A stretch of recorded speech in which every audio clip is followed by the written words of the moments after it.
Most people think that they're prepared for death. You think that you have a will, you'll call hospice, we'll figure it out.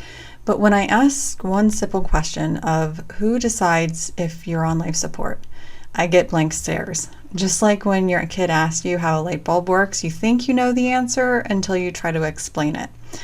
And the truth is, most families aren't prepared. Like, they have pieces of the plan, but when the crisis hits, there's big gaps, there's conflicts, and there's regret and suffering that's undue. So in this video, I'm going to share with you 3 things families always forget until it's too late. And by the end, you're going to know exactly what they are and how to fix them right now. So, not long ago, I sat with a family who thought they were prepared. Their loved one had life insurance, he had started a will, he was on hospice, and he said he wanted to be cremated. Sounds pretty solid, right? But here's what happened. He was diagnosed, and within 5 days he was gone. And for about a day and a half of that, he was responsive. And then he slipped into unresponsive until he died. And in those 5 days, we scrambled. We got the obituary started. I started calling funeral homes and crematoriums to get the next steps lined up. Side note, did you know that every funeral home does things differently? And if you're paying more than $2,000 for direct to cremation with everything included, you're being overcharged. Anyway, once he became unresponsive, everything froze. The family plant was like guessing, right? So what did he want passed down? Who should handle what? Who should navigate the next steps? I mean, we got a lot done, but we were there left with questions more than answers. And that's when it hit me again. Families don't know what they don't know. You think that you're ready, but you're really not. And that's why these conversations matter before the crisis happens. So here's the illusion that most families live under. You think you have a will or hospice, and that means that you're covered. But a will doesn't tell you who makes the medical decisions when you can't speak. Hospice doesn't involve or solve family conflict. And no one, not even hospice, not the funeral home, will talk to you about rituals, body care, or legacy wishes. They ultimately want to make the next steps happen as soon as possible and then go on to the next thing. So families end up blindsided.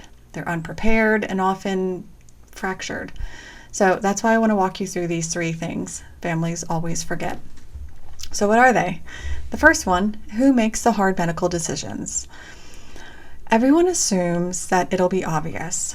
My spouse will decide, my kids will know what to do next, or my kids will know what they want, my loved ones already know. But here's the reality. If you don't have a healthcare proxy or an advanced care directive in place, no one has clear authority.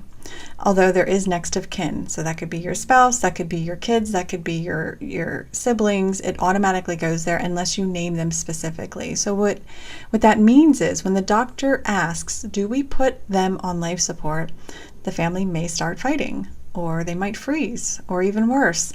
The hospital follows default protocols, which often means aggressive interventions you might not want. And I've seen it play out. A mother in her 70s had a stroke. She had a will, but no advanced care directive. Her kids all thought that they knew what she wanted. One said, keep her alive at all costs. The other one said, she told me she didn't want to be hooked up to machines. And guess what happened? She got hooked up to machines. There was chaos, there was guilt, and ultimately regret. But here's the question. What if this fight never had to happen? What if instead she had chosen her proxy in advance, written down her wishes, and then her kids could have learned from her plan?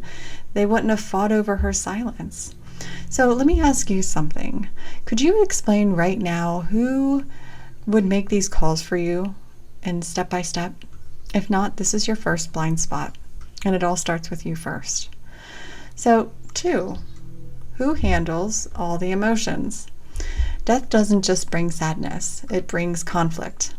Old family wounds rise up to the surface and come roaring back. Siblings will argue, spouses clash. I've seen brothers stop talking for decades because one fight over their father's care. And I can't tell you how many countless stories I've heard. from family members who have had a death and it rips their family apart. Most people think, we'll all come together, we'll rise to the occasion. But grief doesn't make people better behaved. Grief makes people raw. So the blind spot is this: no one thinks to designate an emotional anchor, a moderator, a guide. And this is where having a neutral person, whether it's a death doula, a chaplain, a trusted family friend, anyone, can prevent this lasting damage. There was one family that I worked with that decided to hold a pre-death meeting with me and with me facilitating. They aired everything out: who would be at the bedside, what boundaries were needed, who was responsible for making food runs. Like, all of that sounds really simple, but it saved them so much chaos. I can't even tell you. Nothing has happened to this person so far because we made this plan before the crisis hit. So they have this plan laid out and they visit it every single year. So here's this question for you. Could you explain right now how your family would handle conflict if things got really tense? And if you can't, it's your second blind spot. And what if the greatest gift you could give to your family isn't just a plan for your death, but peace between the people that you love the most? So third, what happens after death? This one shocks people the most.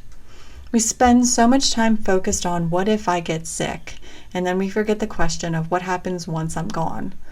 Who cares for the body? Do you want a ritual?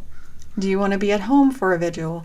Do you want to be cremated, buried, water cremation? So many options. And beyond the body, what about your legacy? Like, who shares your stories, your letters, your wisdom, or clears your browsing history? Without clear wishes, families are left guessing. And here's what it feels like in grief. It feels like betrayal. What if I chose the wrong thing? What if they would have hated this? I wonder if they like this. I remember a woman whose husband had never written anything down. He died suddenly, and she was in agony. Does he want to be cremated? Does he want to be buried? Does he want a church service? Does he want music? Every decision felt like a minefield. And in the midst of grief, your mind is in a fog and you're experiencing the biggest heartache. And to make all these decisions is just incomprehensible, and yet we're forced to make these decisions. Contrast that to another family I worked with. Their loved one had a very simple notebook. She wrote, I want this song played, I want this poem read, I want my ashes scattered by the river. It wasn't anything fancy, but it gave her family so much peace. So again, let me ask you, could your loved ones explain step by step what you want after your death? If not, that's your third blind spot. What if your death could be your last gift to the people that you loved? Because you made it easier for them to honor you with confidence and peace. Now take a breath. I know that was heavy. If you're realizing that you don't have these answers yet, you're not alone. Most families don't. And honestly, we don't talk about this enough. You don't have to figure this out by yourself. That's where death doulas come in to help. We guide you through the parts that no one told you about. We help families have these conversations before it's too late, because here is the truth. You don't have to have it all figured out. You just have to start. And the relief that comes from knowing that your wishes are clear, it's huge. I see weights lifted off of shoulders and smiles like, oh, that wasn't really that hard to talk about. Families tell me that it's like a weight lifting because they're no longer wondering what if and what's to come. The love is no longer buried under the confusion. So here's your next step. I created a free conscious death checklist that I walk through with my clients, and it's free for you. You just grab it in the newsletter. I'll send it to you automatically to your inbox. But if you're someone who feels called to this work, I created a full certification course called Becoming a Death Doula. It's the training that I wish I had when I started. You're going to die someday, but maybe first you're meant to walk someone else home. So let me know. Drop in the comments your favorite emoji. if this resonated with you, or let me know if you've already created your list, your advanced care directives, had these conversations with your loved ones, or if you promise that you're going to. All right, that's enough from now. I'll see you in the next one. Bye.